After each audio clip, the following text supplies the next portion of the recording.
Okay, we're talking an introduction here to Mesechta Klayim. So Mesechta Klayim deals with the Isser to plant different species of vegetables and grains together, or graft one species of plant onto another, or plant seeds of a vegetable and grains in or near a grapevine or vineyard. All of these combinations are known as Klayim, and the term Klayim is translated by Targum Onkelos in Vayikra Yud Tes as Erevin, a mixture or jumble of things. Also included in the term Klayim are the prohibitions of mating animals from different species with one another, working with different species of animals together, and wearing clothes containing both wool and linen. This last type of Klayim is also known as shatnez. Most of these Isurim are stated in the Pasuk, Es chukaisai tishmaru behemtecha leisarbia Klayim, saducha leisizra Klayim, beged Klayim, shatnez layala alecha. My decrees you shall observe, your animal you shall not mate Klayim, your field you shall not plant Klayim, and a garment of a shatnez mixture shall not come upon you. The Isser of wearing shatnez is repeated in Sefer Dvarim, Leisil ba shatnez tzemra pishtim yachtav, you shall not wear shatnez, wool, and linen together. The Isser of planting in a vineyard and on working with animals of two different species are also in the Pasuk, Leisizra karmacha koloyim, pentikdash hamaleya hazara shatizra tuas hakarim. You shall not plant your vineyard Klayim, so that the growth of the seed you plant not become forbidden, along with the product of the vineyard. You shall not plow with an ox or a donkey together. We're going to see that in the Mishnayos later that it's not limited to an ox and a donkey, and it's also not going to be limited to a grain and a grapevine. So let's go through some of the basics of Klayim. Number one, we're going to talk about Kilei Zroim. Number two, we're going to talk about Kilei Hakerem. Number three, we're going to talk about Kilei Behema. Number four, Kilei Begodim. And each one of these four things are going to have a bunch of subsets of different halachas and hakdamas that we're going to go through now. So Kilei Zroim, the first three prakim of this Masechta deal with the Isser of planting different species of plants together. While the term Zroim literally means seeds, in this Masechta it's used in a broader sense to refer collectively to grains, beans, and vegetables, species that grow from seeds that are planted each year rather than from a trunk that lasts for many years. The Isser, the Torah Isser, the Torah asks planting the seeds or shoots of different species of grains, beans, or vegetables together. It's also also to graft parts of one plant onto another plant if they're from a different species. The Isser of planting a mixture of seeds together does not apply to trees. Only the Isser of grafting applies to trees. So a person may plant two different kinds of fruit-bearing trees or a tree and a vegetable together.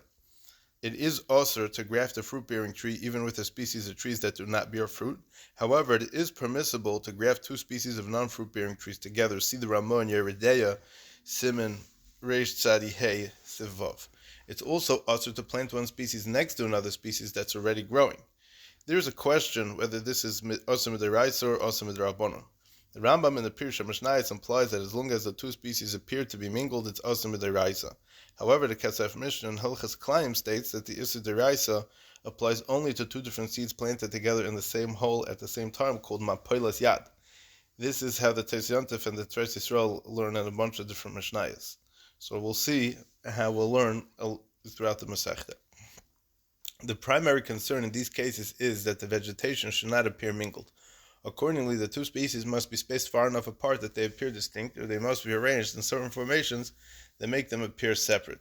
The Chachamim define what looks mingled in different ways for different situations, sometimes requiring large separations between the species and sometimes only very small ones. The numerous details of these requirements are going to be discussed in Perek Beis and Gimel. Okay. The classification of species. In order for a combination of seeds or plants to be considered a forbidden mixture, the two kinds must be classified as separate species. And Perek Aleph gives us many examples of fruits, grains, vegetables, and even animals that seem quite similar but are considered separate species, as well as examples of those that do not appear so similar yet are considered varieties of the same species. The Mishnah, however, does not define for us the rules upon which these classifications are based. The Chazon Ish explains that the Chachamim base their classification either on a Mesorah going back to Har Sinai, or some kind of Ruach HaKodesh, or on assessments made through their divinely inspired powers of observation and reasoning. This enabled them to weigh and balance many different factors, including the shape and appearance of the plant and its leaves, their taste, and even their nutritional value of the fruits before deciding which fruits are members of the same species and which are members of different species. The factors on which they base their conclusions are in many cases no longer known to us, and we must therefore accept their classification without being able to explain them completely. For this reason, it should not surprise us that their classification does not always agree with the modern classification accepted today. It should be noted that all classical and modern systems of classifications are somewhat arbitrary. All such systems deal with the same problem: how to define the relationship with things that are different. In practice, each system makes up a list of the characteristics it feels defines the category of items being classified as animals, insects, plants, and trees, and decides the relationship between them by the number of characteristics they have in common. However, it's almost always the case that some characteristics are given more weight than others. It is for this reason that these systems are somewhat arbitrary, since each one makes a judgment as to which factor should be given greater weight. It is also the reason why science has changed its classification several times in the course of history. For example, scientists once classified whales as fish and bats as birds, for obvious reason that whales swim in water and bats fly through the air. Today, however, both are classified as mammals. Now, the species themselves have not changed, nor have any important new details of their anatomy been discovered since classical times. The only thing that has changed is the weight given by scientists in different generations to certain critical features. Giving birth to live young and suckling them rather than laying eggs that hatch on their own is today considered a more important characteristic than swimming or flying. Since whales and bats both give birth to live young and suckle them, they are classified today as mammals rather than fish or birds. The Torah system also considers a list of characteristics that define various types of plants and animals as species. The Chacham, however, had access to facts not available to science.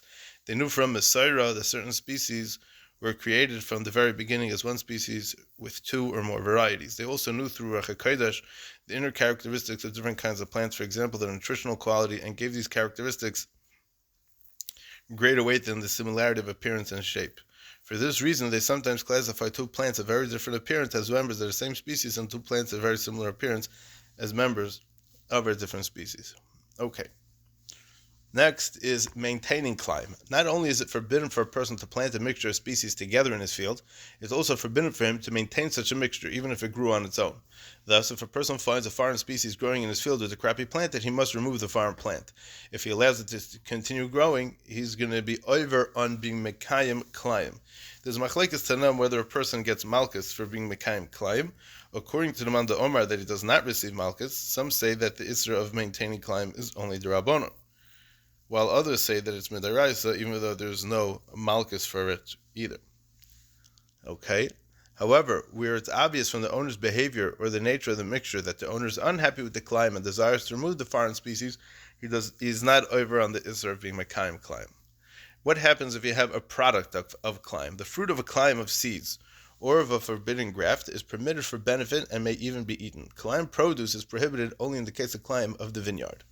Okay, identification of species. The Mishnah in our Mesechta mentions many plants and animals whose names are not familiar. Our translations of them are based mainly on the Arabic translation given in the Pirush HaMishnayos as translated into modern Hebrew, or into the scientific, botanical, and zoological terms used today, given the Kafach edition of the commentary of the Mishnayos. When the Rav cites a Latin translation, usually from the Rash or the Aruch, we have tried to use this translation. However, it should be understood that many of these identifications are uncertain, owing to the change in meaning of common names of plants and animals from place to place. Okay, Hakdama to part 2. This is Kilei Hakerem, k'layim of the vineyard. In Perek Dalet through Zion are going to be devoted to the halachas of Kilei Hakerem. This is the Isser against planting grains and vegetables in or near a vineyard, or even near a single grapevine. Trees are not subject to the laws of k'layim of the vineyard, just as they're not subject to the laws of k'layim of seeds. Thus, one is allowed to plant a fruit-bearing tree inside a vineyard. The Yerushalmi cites a major dispute of Tanoim that is not mentioned in the Mishnah. It concerns the nature of the Isser Derais of k'layim of the vineyard. According to Rabbi Yonasan, planting a single seed of grain or vegetable in a vineyard is punishable by malchus. According to Rabbi Yoshe, however, a person does not receive malchus for violating the prohibition of k'layim of the vineyard unless he plants two different species of grain or vegetables in the vineyard. In other words, k'layim of the vineyard on the biblical level is only where a person plants k'layim of seeds in a vineyard or together with grapeseed. If he does so, he's chayav malchus for being over on two isurim, planting k'layim of seeds and planting k'layim of the vineyard. However, if he plants only one seed in a vineyard, he is not subject to malchus for violating either isur. The Gemara in the Bavli brings only Rabbi Yoshe's opinion. It's a Gemara Kedusha on Daf Lamed Tes. However, it has a different version of Rabbi Yoshe's opinion. According to the Bavli, even when a person plants two seeds, he receives malchus for violating the Isser Derais of k'layim of the vineyard only if he plants them together with a grapeseed in the single hole at the same time, b'mapilas yad, dropping from the hand. If he plants two seeds in an existing vineyard, he is not subject to malchus. This is indeed the accepted halacha, and as always, gepaskin in the Rambam and the Shulchan Aruch. According to the Rabbah ben Hilchos Klayim, the discussion above applies only to the punishment of Malchus, but is nonetheless also midaraisa to plant even one seed in an existing vineyard. According to others, planting even 2 seeds in an existing vineyard is only also midarabanan. Still, others hold that planting 2 seeds in an existing vineyard is also midaraisa, while planting 1 seed is also midarabanan. Okay. However, the rules of climate of the vineyard differ depending on whether the seeds are planted together with individual grapevines or in a vineyard. Okay, number one, we have to know that there are distancing requirements. A person who wishes to plant grain or vegetables near a single grapevine must distance the seed at least 6 tvachim, which is 1 amma from the vine. This is the area needed to be able to work the vine. However, if he wants to plant near a vineyard, he must distance the seeds 4 ammas from the vineyard. This is the area needed by a grower to plow alongside the vines and to harvest them using ox-drawn wagons, as will be explained in Parak Vav. It is also usher to plant seeds directly beneath the branch of a grapevine, even if it is more than 4 ammas away from the vine's trunk, as will also be explained later in Parak Vav. Okay, what is the definition of a vineyard? To qualify as a vineyard, there must be at least 5 vines. According to the accepted view of Beis Hillel, these 5 vines must be arranged in 2 rows, with 2 vines in each row directly facing each other, and 1 row having a 3rd vine sticking out like a tail. Among the other conditions that must be met in order for rows of vines to qualify as a vineyard is that they cannot be spaced too closely together or too far apart. A special category of vineyards is the aris, a trellised vineyard. This refers to a collection of vines growing over a supported structure. The halachas regarding this are going to be discussed in Parak Vav. Okay, number 3, the produce of k'layim in the vineyard. The produce of k'layim in the vineyard, the grain or vegetables planted in or near it, as well as the grapes of the vines, is aser. They may not be eaten, and we may not even have any benefit from them. Rather, they must be burnt, as the Mishnah says in Tamura. If they cannot be burnt, the ripe grapes which are full of juice, then they have to be buried. The vines themselves become forbidden for benefit if they increased in size by a certain amount after the seeds were planted. If it was Yeser Echad Mimosayim, then we have a problem. Then you have to burn it. This is from the pasuk Leisizra Kamercha K'layim Pentikdash Hamalea Hazera Shetizra Tuas Hakarim. You shall not plant your vineyard k'layim, so that the growth of your seed you plant not become forbidden along with the product of the vineyard. The use of the word tikdash to mean become forbidden is unusual. The word usually means to become holy. The Chachamim therefore expound it as a contraction of the words tukad eish, should be set on fire. This teaches that the produce of k'layim of the vineyard must be burnt. How much of a vineyard becomes forbidden as a result of the forbidden seed planted? It depends where the seeds were planted. If they were planted inside the vineyard, they prohibit all the vines within 16 ammas of them. If they were planted in the 4 amma work area outside the vineyard, they prohibit only the first 2 rows of the vineyard. Okay. What's the halacha regarding maintaining k'layim in a vineyard? Just as there's an isser of maintaining k'layim of zroim, so too there's an isser to maintain k'layim of the vineyard, kilei akarim, even if the seeds grew in the vineyard on their own. A person who maintains k'layim in his vineyard causes the produce to become aser, the same as he does when he plants k'layim in a vineyard. However, a person is not considered to be maintaining k'layim unless he willingly allows it to grow. Accordingly, when vegetables sprout on their own in a vineyard, no iser takes effect until the owner becomes aware of their existence and has the chance to be oiker to uproot it, and doesn't do so. What's the halacha with k'layim outside of Eretz Yisrael? The prohibition of k'layim of seeds does not apply outside of Eretz Yisrael. The isser of grafting trees of different species applies even outside Eretz Yisrael. Midairaisa. The isser of k'layim of the vineyard applies midrabanan outside Eretz Yisrael, because Allah is a k'layim of the vineyard so chomer that it results in the produce becoming forbidden aser b'hana. So the Rabbanon extended that to even locations outside of Eretz Yisrael. However, the Chachamim allowed many leniencies outside Eretz Yisrael that significantly limit the applications of this isser of k'layim. Okay, part 3 is kilei behema, the k'layim of animals. K'layim of animals, the topic of the 8th parak, consists of 2 separate isurim: mating different types of animals together, and number 2, working with a team that consists of different species of animals. These prohibitions apply to all animals, whether they are domestic animals such as cows or sheep, or wild animals such as deer and lions, whether kosher or non-kosher animals. The isser applies even to birds and sea creatures. Although the Torah forbids mating to animals, uses the term behemtecha, which usually refers to a domestic animal, the same applies to every animal. Similarly, the Torah forbids working different species together with the statement of Leisacharish. What's the pasuk? That's just an example, and the Isser applies to all creatures. The two different animals are klayim only if they're considered different species. A classification of animal species, some of which are discussed in the first parak and some in the 8th parak, was determined by the Chachamim using methods known to them. The Isser against mating two species of animals with each other is violated only if a person manually mates the two animals. One may, however, put two different species of animals in a pen together, even though this might lead them to mate. Even if he sees the mate, he doesn't need to stop them. If a hybrid offspring is born from them, the offspring may be raised and used.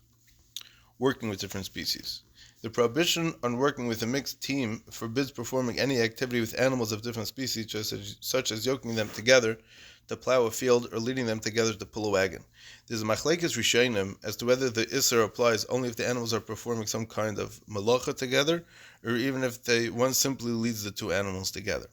Another question is whether the Isser applies only to animals that are tied together in some way, or if it applies any time when two animals move in unison. For example, if a person lays a board across the back of two animals and rides on the board, is that considered a problem of kilei behema as well? Okay. The fourth part is kilei begodim, klayim of garments. The final parak of the Masechta is dedicated to the halachas of klayim of garments commonly known as shatnez. This refers to the Isser against wearing or placing upon oneself fabric containing both wool and linen. The Isser is wearing and covering. The Torah forbids shatnez twice, each time in a slightly different manner. In Vayikra it says, "A beged klayim shatnez layala olecha," a garment of shatnez mixture shall not come upon you. And in Dvarim it says, "L'sil b'shatnez tzemer pishtim yachtav," you shall not wear shatnez, wool, and linen together. The first pasuk teaches that not only wearing, but even covering oneself with the garment of shatnez is forbidden. The Chachamim learn from the second pasuk that the Isser applies only if the garment is used as an article of clothing to provide warmth or protection. A person may, however, cover himself with shatnez if it provides him no physical benefit, meaning like a tailor may lay a garment over his knees as he sews it. There's machlekes rishonim whether such physical benefit is required when one wears a garment of shatnez. The Rosh holds that there's no difference in this regard between wearing shatnez and covering oneself with shatnez. In either instance, the Isser is not violated unless the garment provides the person with some physical benefit. The Rambam, however, differentiates between the two cases. The Shitas of Rambam is that the Torah requires physical benefit only when one is merely covering himself with shatnez, but wearing shatnez is usher even when there's no benefit to it at all. Is there any Isser other than wearing shatnez or covering himself? Midaraisa, only wearing or covering oneself with shatnez is usher. In general, a person may lie or sit on shatnez, although the Rabbanan asked these uses in certain cases. A person may make shatnez, keep it in his home, and benefit from it, which means that he could sell shatnez to goyim as long as he's not afraid that he's going to sell it back to a yid. Only a mixture of wool and linen is shatnez. Wool is defined as sheep's wool. It does not refer to thread made from hair of other animals such as goats or camels, even though such hair is commonly called wool. Linen is thread made from a flax plant and not similar to plant-based fibers. The nature of the shatnez mixture. Not all mixtures of wool and linen are shatnez. The Chachamim understand the word shatnez as a contraction of three words: shua, tavoy, v'nois. Shua means smoothed, tavoy means spun, and nois means woven. Only material that is processed in these three ways is shatnez. If wool and linen are combined without being smooth or spun, for example, this is not an Isser of shatnez min Torah, although it may be also midrabanan. When a person buys a woolen garment from an unreliable source, there is often a concern that it contains some linen thread, rendering it shatnez. Such garments must therefore be examined for linen content before they are used. In the times of the Mishnayos, linen was not commonly used, and they used only a few types of garments. So there were only a few types of garments that needed to be checked for shatnez. The rest could be assumed to be free of shatnez. Nowadays, when linen is more commonly used in making clothing, most woolen garments must be checked for shatnez before they may be worn. The Torah introduces the halachas of klayim with the pasuk as chukaisei tishmaru, my decrees you shall observe. The word chukah is typically used by the Torah for commandments whose reasons are not easily understood. One rationale given for klayim prohibition, as explained by a number of mafarshim, is that a person who attempts to combine different species of plants or animals, in essence, is tampering with the original act of creation. Such actions imply that the world as Hashem designed it is somehow lacking and requires human intervention to correct or improve it. This is borderline kfira. Along these lines, the Yerushalmi explains the expression chukaisai as a reference to the laws of nature, which are the decrees of Hashem. Since Hashem decrees the difference between the species, given each particular qualities and characteristics, changing these characteristics is contradicting the very structure of existence. In a world where man increasingly seeks to exercise control over every aspect of nature, the halachas of klayim are a powerful reminder that the plants and animals that surround us are not a haphazard collection of organisms, but members of a divinely established natural order that is to be respected and preserved. May we be zeichet to understand the ways of Hashem's divine plan and witness the fulfillment of the pasuk Ki molo ha'oretz deo es Hashem kamayim li'amachasim, for the world will be filled with knowledge of Hashem as water covering the seabed.